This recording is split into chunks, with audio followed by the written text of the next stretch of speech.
जय श्री माताजी। ध्यान सत्र में आप सभी का स्वागत है।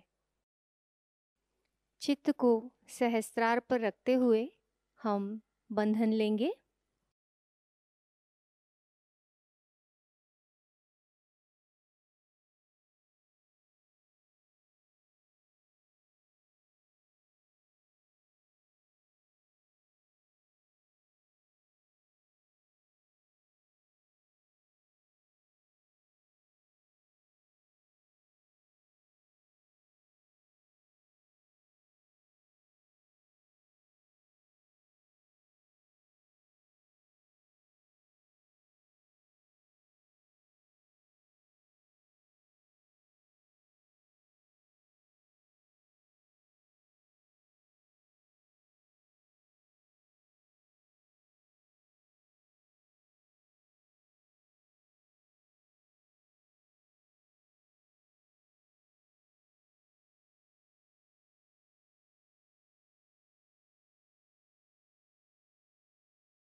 तीन महामंत्र एवं श्री गणेश मंत्र।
जी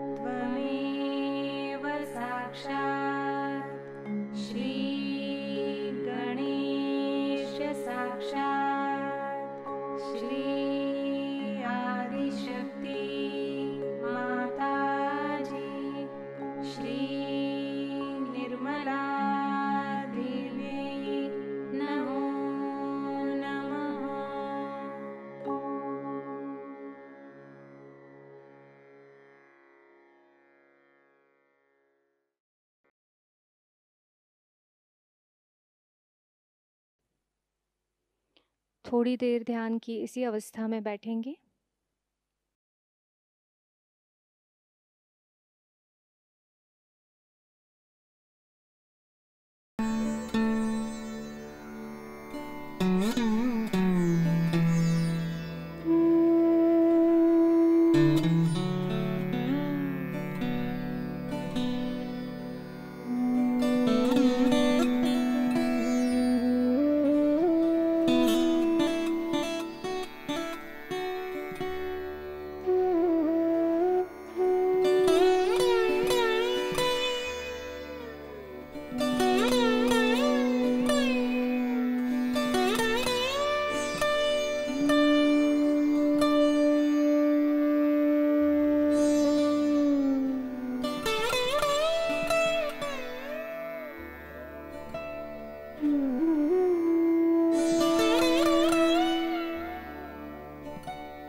ध्यान की इसी अवस्था में श्री माताजी की अमृतवाणी ग्रहण करेंगे। What he has gone through. Then gradually the memory starts working and he starts restoring things within himself. But in the beginning only he remembers what nice things have happened to him. So we always like to ponder about our childhood, what we enjoyed in our childhood. But as we start growing up, we start remembering all the miseries and all the tribulations we had to go through. All the ordeals through which we have passed, we try to magnify it. In childhood, the children only remember the people who have loved them and not the people who have hurt them.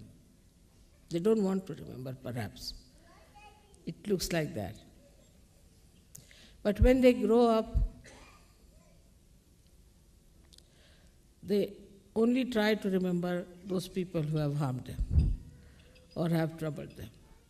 And that's how they make themselves very miserable. But the principle of Ganesha is extremely subtle. It's the subtlest of subtle. And it exists in everything. That it exists in the matter, in the form of vibrations. There is no matter which is without vibrations.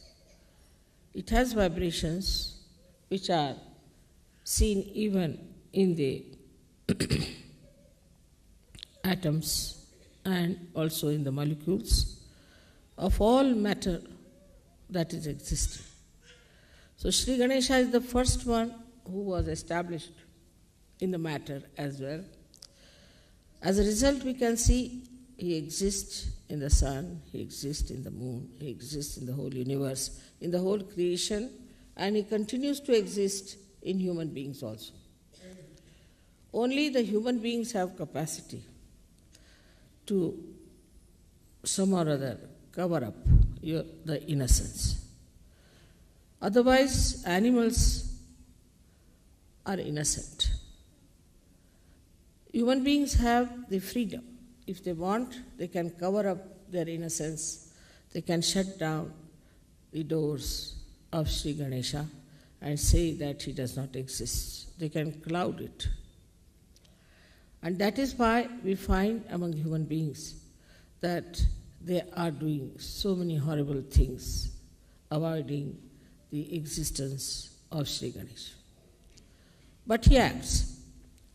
He acts in a way that he shows natural results of our wrongdoings. Like if you do things which are not pleasing to Sri Ganesh, he goes up to a point, forgives you up to a point, and then he starts emerging out as diseases, as physical diseases, and in women it becomes a mental disease. Also, it can create problems in the nature. The natural catastrophes are also only the curse of Sri Ganesha. When people start doing wrong things, behaving in a wrong manner, collectively, then the natural catastrophes come to teach them a lesson. So, in his essence, though he exists in everything, also in that he has capacity to assert his will to bring forth the destruction of the whole world. We have Sri Ganesha's idea as a minute thing. We think he can go on a little mouse, though he must be a very minute. He is as minute as he is great. He surpasses all the deities because of his wisdom. He is the giver of wisdom. He gives us wisdom. He makes us learn. He is our guru in that respect, Mahaguru, because he teaches us how we should behave. If you try to surpass him and try to misbehave, even the mother won't support, because she knows that those who surpass Sri Ganesha are also the people who will never respect the mother. So he is the epitome of respect for mother. Epitome. He does not know any other gods. He does not know Sadashiva. He doesn't know anybody else. But he only respects the mother. So he is the one who is the power of devotion and complete surrender to mother. And that's why he is the most powerful deity among all the deities. And nobody can surpass him in his power. We have to understand that as children are growing, Sri Ganesha starts growing in them also, but as they are human beings, they can somehow or other try to overpower Sri Ganesha. So it's the duty of parents who are Sahajogis to see that they look after their children in a way, in a detached way, to see that Sri Ganesha in them is settled. The first sign of Sri Ganesha in a child is wisdom. If the child is not wise, if he is troublesome, if he does not know how to behave, then that shows that the Sri Ganesha is being attacked by him. And these days, in the modern times, as it is, children are very much under attack. Innocence is under attack. And it is very difficult for people to make a fine line as to how far to go with children and how far not to go.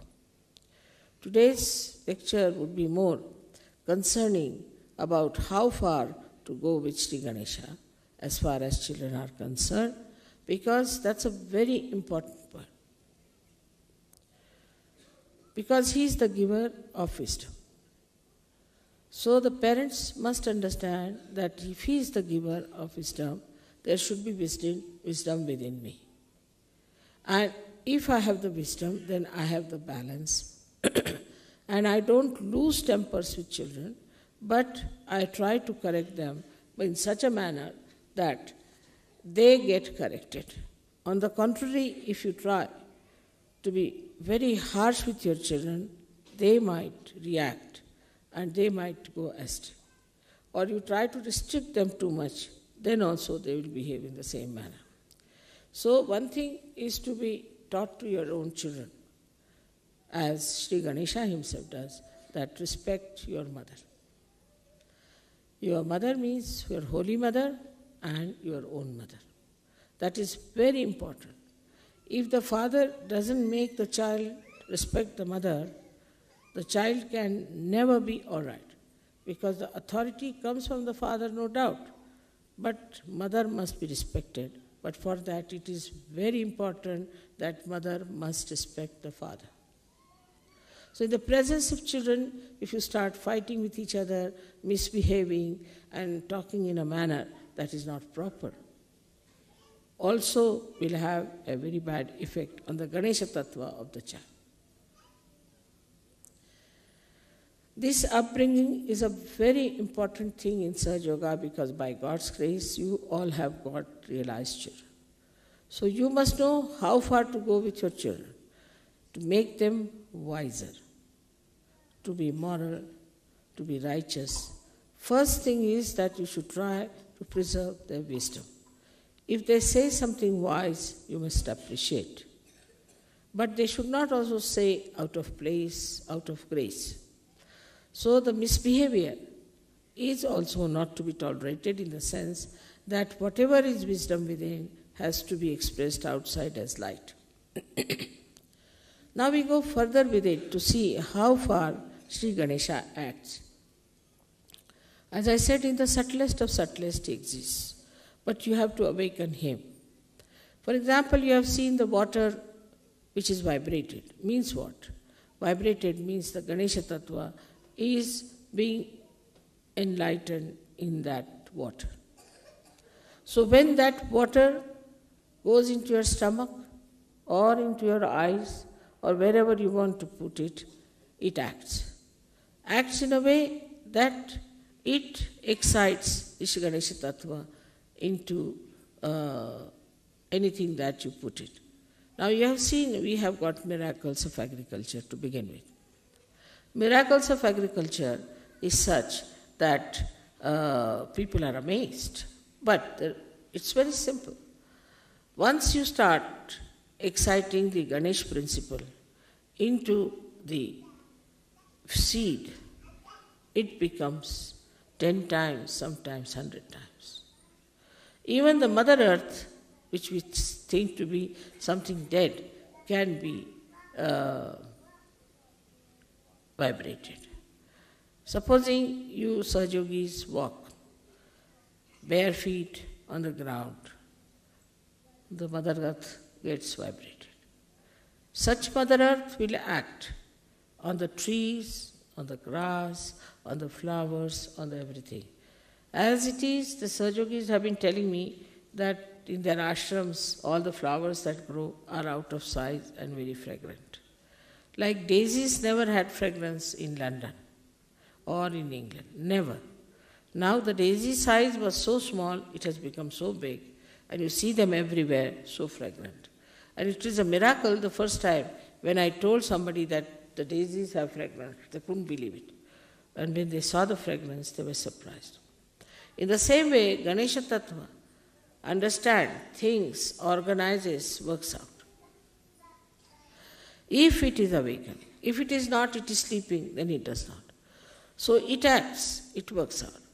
Like a little seed when it sprouts, at the tip of the seed, there is a little cell which has got the Ganesh Tattva which is being awakened.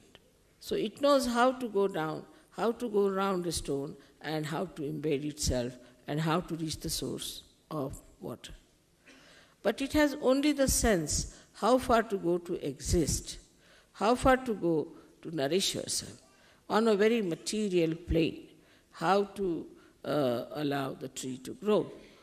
But this Ganesh Tattva starts becoming very, very subtle and subtlest at the point of Agya Chakra. At the time of Agya Chakra, it understands that it has now the spiritual dimension. The same Ganesha Tattva which acted in a small little tip of a root now acts for the spiritual thing. That's why people close their eyes when they meditate, because they don't want to see anything else, but they want Sri Ganesha just to act for the meditative process of their Kundalini. This process of meditation, when we close our eyes, acts. But if you see, if somebody is sleeping and he is dreaming, you will see there will be, the eyes will be all the time moving, there will be moving eyes. This Ganesh Tattva is now acted by your attention. If you have an attention which is all the time going from this place to that place, to that place, to that place, then it is affected. Especially in the case when we start looking at men, looking at women all the time, then also our Ganesha Tattva gets very much destroyed. Such people are difficult for rising in their ascent, because Agya itself goes out. Then this Ganesha Tattva can also be reduced if you are very materialistic, all that worried about your things, like you have something in the house, you're worried about and looking at everything all the time, trying to correct it, and all the time worried about the matter. Then also this Ganesha Tattva can be lost, because you are all the time worried about these things.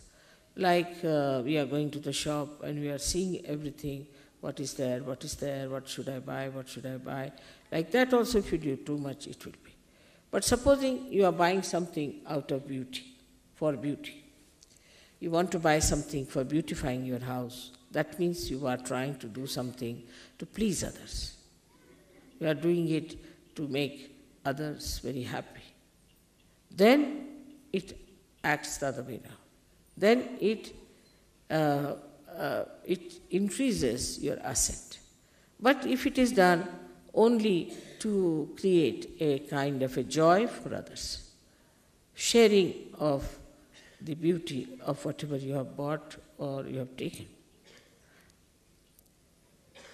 But supposing you are buying anything for making others feel jealous, that also I have recently learned that there is a capacity like that for people to buy something to make others jealous, not to make somebody feel happy. If there are people who buy things just to make others feel jealous, then also their Ganesha Tattva can be destroyed. What you should buy anything, you should make a beautiful house. When somebody comes to your house, you should say, oh, what a nice thing we have seen.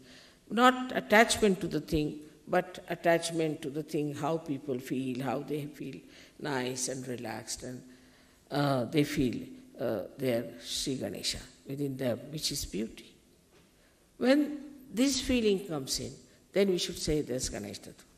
And it's a very motherly feeling. It is like a mother always wants to give sweet things to her children, beautiful things to her children.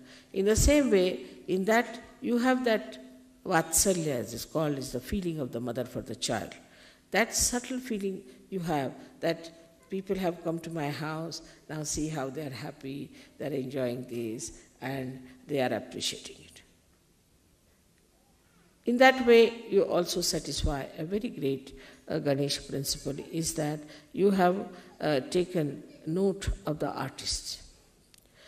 Though the artists are creating, they are all beautiful things out of matter through the Swadhisthana, but without Swadhisthana being governed by Sri Ganesha, it cannot be beautiful.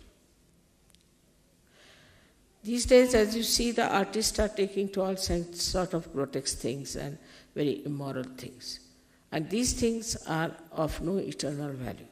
Today people will buy them and tomorrow they'll throw away. Only the things which have got the subtle Ganesh principle in it acting, which makes you soothe down, which makes you feel peaceful, which makes you feel happy, is the one that is appreciated. So Shri Ganesha establishes within you the higher self. So the baser self, which enjoys all baser things of lives, are being curtailed down, being cut down, sometimes completely destroyed by Shri Ganesha. I'll give an example of Mona Lisa. If you see Mona Lisa, I don't know, she cannot be an actress. She cannot win any beauty contest, I think. Her face is very serene, very motherly, very pure, her eyes. And why is it that she's eternally so much appreciated? The reason is there is Ganesha principle in her. She's a mother. And the story about that one is that this lady had lost her child. And she would never smile, she would never cry. And one little child was brought to her. And when she saw the child, then the smile that came on her face of that love for the child is being depicted by this great artist. And that's why people are appreciating it. And you have seen in the West, though the people don't show much interest in the mother-child relationships, anywhere you go is the mother and child theme is the best. They'll show you a photograph, this is mother and child, this is Christ's mother and child. When the Christ was brought down, the mother is there. They have to have mother and the child principle acting, otherwise that picture is not regarded as something great. Or you have to have actually Christ, who is a Ganesh principle himself, to be shown. I haven't seen any picture as such of those days where these principles are not there. Even Picasso has used it. Even people who have been quite modern had to use this principle to popularize. But some people have used to popularize not the Ganesh principle, just anti-Ganesh principles. All such things have vanished into thin air, and I see now gradually it's all going down and down and down and down. Despite the fact people have lost their morals, but still they would like to have Rembrandt, they would like to have Leonardo da Vinci, they would like to have such artists who have done mother and child. It's very surprising. Even I went to Austria this time, I said, what statues you have? I said, we have got beautiful Madonna and the child. So this principle is the most pleasing principle. It's the most pleasing principle for human beings. To see the children, to play with them, to enjoy their company. Why? Because it has that sweetness of a child. It's really, I should say, tickles joy within you when you see a child. Immediately the face becomes different. I have told you that I have seen even a crocodile cracking her eggs. They showed it in a film. And you should have seen the eyes of the crocodile at that time. How carefully she was cracking. So beautiful her eyes were, full of such love pouring out of her eyes. I can't believe these are the eyes of the same crocodile. And so slowly she's cracking with her mouth all the eggs and the little crocodiles coming out. And then she brings them on the shore and washes them in the mouth all the time. So carefully, like a bathroom, she uses her mouth, you see. You should see how animals also act to their children. But when you become sort of modern, so-called, your actions are very funny. There are people who are killing children. There are people who are abusing children. It is worse than Rakshasas. Even Rakshasas have not done. Pishachas have not done. The Ganas are surprised what sort of these new creatures have come up from where? That they have no love for their children, that they can kill their children, murder them, break their hands. These are their own children. If they do this to their own children, what will they do to other children? So love for your child has to be absolutely important, but you should not, as Sahajogis, have only attachment for your child. First thing. And the second thing is, you must know how to give a complete margin to your love. The margin is benevolence. Is it benevolent for my child? Am I spoiling my child? Am I too much encouraging my child? Am I playing into the hands of my child? Or I am managing the child all right? Because in childhood, the father and mother have to manage the children. They have to tell children, and children have to be obedient, and they have to listen to parents. But these days, children are not obedient.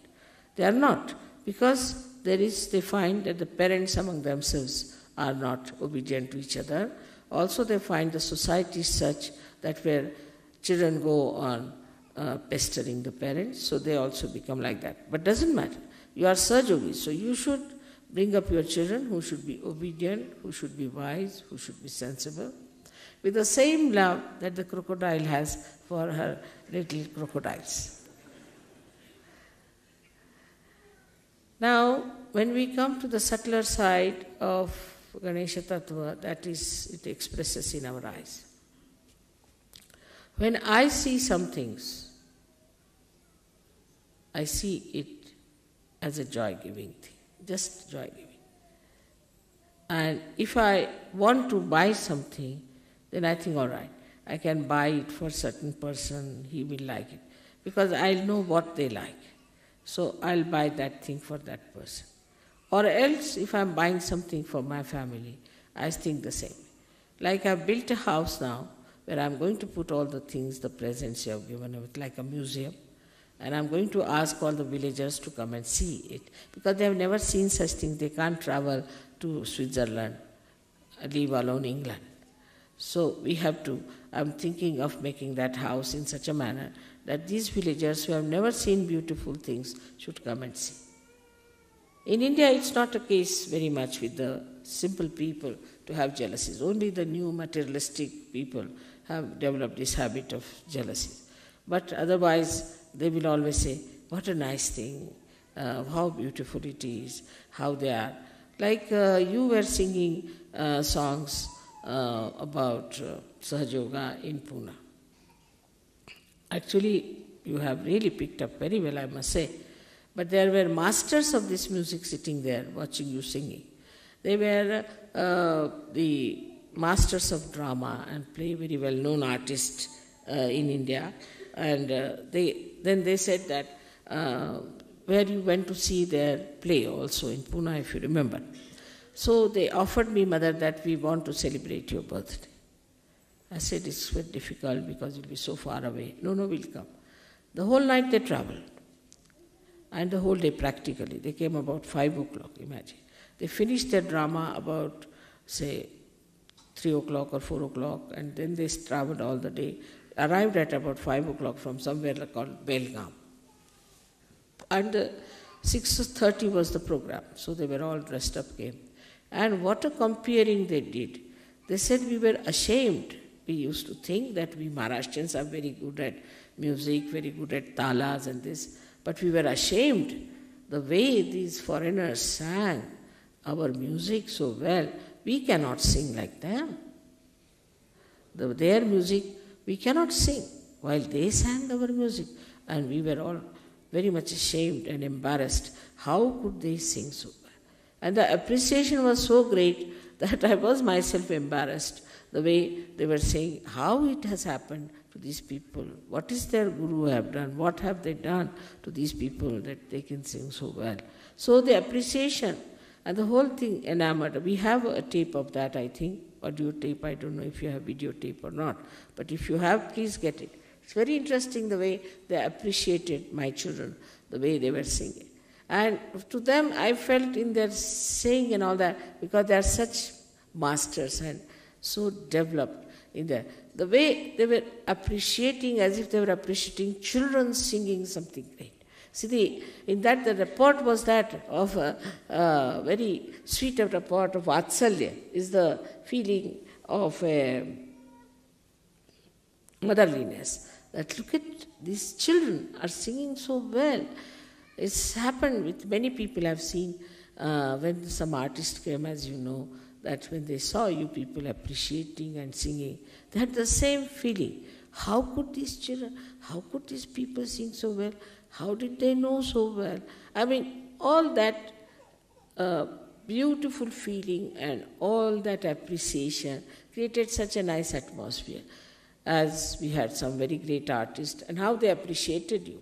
Instead of saying, oh, what are these, are no good for music and nothing. They've so much appreciated that these people who have never known Indian music are singing so well.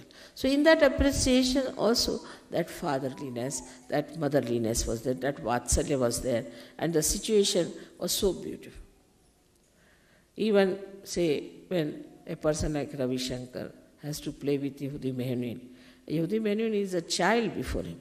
But I have seen how he looks after him and how he protects him, as we say in Hindi language, Sambhala. All the time is looking after him and managing it. And also we have seen in the music part, when supposing a tablewala is sitting and a very senior musician is sitting, master sitting, he say, please look after me, Sambhalo. Look after me, always with very great feeling of a child, that you look after me. All these things are very important in life to create good relationships between ourselves also. Those who are younger to us, those who are not so well off, or those who are not so much talented, or those who are not so much equipped in knowledge of Sahajayoga, or who are not so much senior in Sahajayoga. We have to look after the others like in a very fatherly manner, or we can say as a motherly manner, that they are not equipped. So all right, we have a Ganesha Tattva, so excite their Ganesha Tattva. They should feel dependent on us for achieving the mastery or achieving the higher state. As the Guru principle is absolutely bound by Ganesha principle. If a Guru does not have a Ganesha principle, he becomes a horrid fellow, and nobody wants to stick on to him, and they all run away from him. Though he might punish, he might also get angry with the disciples. But basically, what he thinks, he is my progeny. I am developing him, I am building him. But in the modern thinking is that let them be individuals, let them be independent. So the father and mother do not look after their children in that manner, that they should. That see, this is my son, I have got a talent, I must teach him, he must come up. He is the one who is a continuation of my own self. So this idea of having every individual, you are individual, at 18 years you get out of the house, you do what you like, stand on your legs. No. Life is a continuous basis. It is not just you stand on your legs, but it is a question of one has to be all the time connected with the whole. Unless and until you are connected completely, we cannot understand collectivity of innocence. The collectivity of innocence, I see sometimes, I am very happy that a child of somebody is in the lap of somebody, sitting very sweetly, coming as if he's your own father, coming and sitting just on your lap, without knowing that he's not my father. But still, that consciousness is not there. So this breaks the feeling of my and possession, that this is mine, this is mine, this is mine. And what makes you the feeling that we are now a means, we can say, an instrument, a media, by which we express the Ganesha Tattva all over. That is vibrations. So the vibrations itself about which you are asking, these vibrations themselves are nothing but the principle of Shri Ganesha, is Omkara.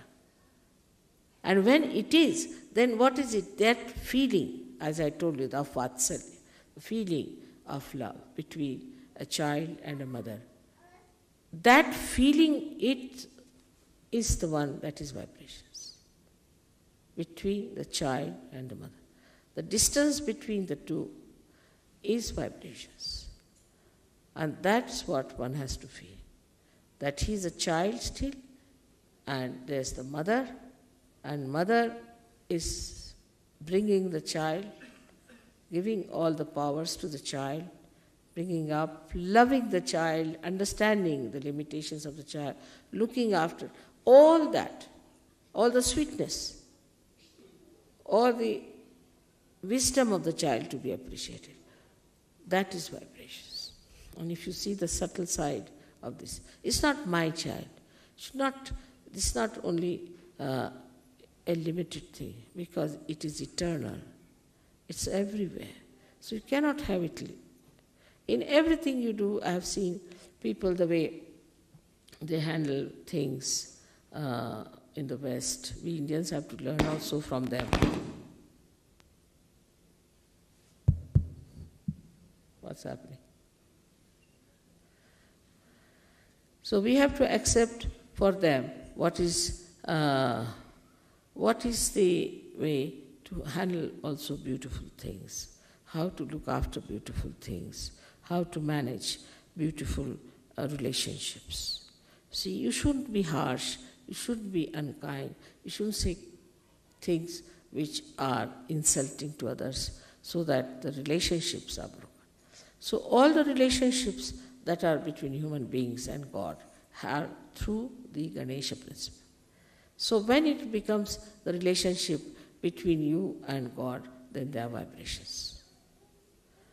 And then that same relationship should extend to everything that you do. You should see what things are good, whatever has got vibrations. Today I want to tell you something very important about this all-pervading power we have heard about. These are nothing but vibrations. Parama Chaitanya is nothing but vibrations, where all identities are lost. Where the mother is lost, father is lost, we can say, nothing remains, then it is just this vibrations, this subtle vatsalya exists. That's all. And this is the only thing, out of which everything comes and remains in itself. Like we can say that the sun's rays come out and then they try to create chlorophyll. So it's not, that we cannot compare sun with that. Or we can say from the ocean, the clouds come out and they try to nourish the Mother Earth. That's also cannot be compared. Everything is inside. This Parama Chaitanya has got everything inside this. So we can say that everything is nothing but knowledge, is nothing but truth, is nothing but light. But when the folds of these come out, then we get into the folds of that Chaitanya, and then we become ignorant. But there is nothing like ignorance. It doesn't exist. It doesn't exist. Like there is darkness because there is no light. Once light comes, it doesn't exist. It doesn't exist. So ignorance doesn't exist. But what happens that the folds of this ocean, into that people go and it is lost. Thus we understand one thing very clearly, that we are in Param Chaitanya, we are made by Param Chaitanya, all the time we are surrounded by it. Only thing is, we are sometimes lost in the folds. And why?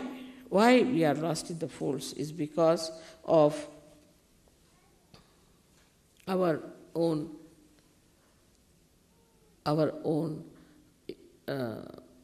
unawareness. This awareness has to come, that we are part and parcel of that Paramachaitanya. The whole thing is called as Chidvilasa, is the vilas, is the playful enjoyment of God's attention. Now you will say, how can that be? For example, we see the sun. Just to give a simile closer to it, we see the sun and then we see the water. We see the water in the lake, right? There is water because of the sun, we can see the water there. Then supposing we see the mirage. We see the mirage and then we think this is water. We run after the water. But the whole thing is the play of the sun. Whether it's a mirage, whether it's a water, whether it's the sun. In the same way, this Parama Chaitanya acts, and what we get lost is in our awareness that we are Parama Chaitanya. That's why the play starts. The play starts like day before yesterday's puja. What did we do? We were sitting there, it started raining. So, to prove that I can control rain. So it rained, some people were covering up something, this thing. I gave a bandhan. After some time, the rain moved out from the puja to the backside. It was not raining where you were sitting. And after that, it became a sun, and it was so clouded. Sun came, it became sunny. So that's how you have to become aware of the powers of Chaitanya. Now when you give bandhan, what you do is to put the Chaitanya into action. Act here, act there, act here. Though you are supposing in the ocean, but the ocean acts on you all the time. You cannot act on the ocean. You cannot ask water to do this and do that. But as realized soul, you are empowered. Now you can ask water, all right, you dissolve this, you do that. But for that it is important to be the masters. And to become the masters, you see, like a matter becomes a human being. And from human being, you have to become the masters of the matter. And you handle the matter. So we come back to the same. Like agriculture, we can handle just vibrating it. We can handle water, we can handle sun, we can handle moon. Because there's a rapport. Now we are aware a rapport has been established. So all this play is extremely beautiful to me. I see it. But now you all have to know that you all have become realized souls. And you have those powers. So all other nonsensical things that you learn, all nonsensical things you indulge into, you better give up. There's no sense in it. Whatever is sensible you should do, because there's Shri Ganesha within you who is absolutely sensible. He's nothing but sense. He's the giver of sense. So he's the killer of the demons, as they say. He's the one who removes all the ordeals. By how? By improving our awareness. So ordeals do not remain, because you give a bandhan, it works out. Now I asked somebody, Phil, I asked him to write down about the miracles, and he says now it has become like a voluminous book. It will be, because before realization, whatever looked like miracle is no more a miracle. Miracle has lost its meaning, because now you are empowered and you can do it. It works in everything, in your talent, in your understanding, in your education, in every way. Like there are some boys who said, Mother,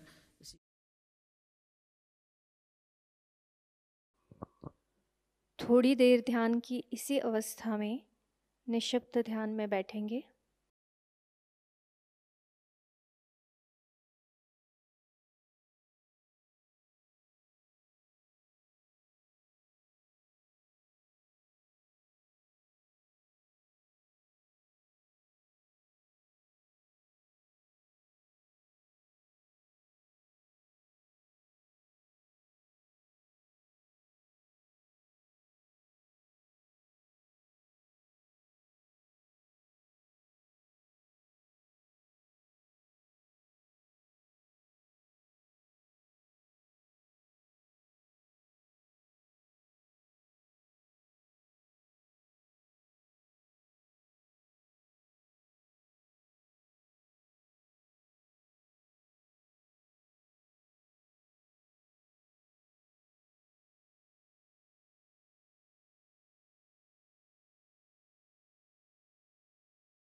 जय श्री माता जी। दोनों हाथ जोड़कर चित्त को सहस्त्रार पर रखकर श्री माता जी से प्रार्थना करेंगे। श्री माता जी, आज आपने हमें सामूहिक ध्यान का आनंद दिया, निर्विचारिता प्रदान की, हमें चैतन्य की अनुभूति दी। इसके लिए हम आपके ऋणी हैं। आज का यह ध्यान हम आपके चरणों पर समर्पित करते हैं। श्री माता जी, सत्य की खोज करने वाले सभी साधकों को उनका आत्म साक्षात्कार प्राप्त हो। श्री माता जी, अमृतवाणी में दिया हुआ ज्ञान हमें हमारे जीवन में हर क्षण आचरण में लाने के आशीर्वाद हमें प्रदान कीजिए। श्री माता जी, आपने हमें आत्म परीक्षण करना सिखाया, हमें आत्मा बनाया, हमें क्षमाशील बनाया। इसलिए हम आपके ऋणी हैं। श्री माता जी, कृपा करके हमें करुणामय बना दीजिए, हमें भोलापन प्रदान कीजिए, हमें निर्लिप्तता प्रदान कीजिए। हमारी सारी प्रार्थनाओं का स्वीकार कीजिए। हम सभी सहजी भाई बहनों के कोटि कोटि प्रणाम कृपा करके स्वीकार कीजिए। जय श्री माता जी। सामूहिक बंधन।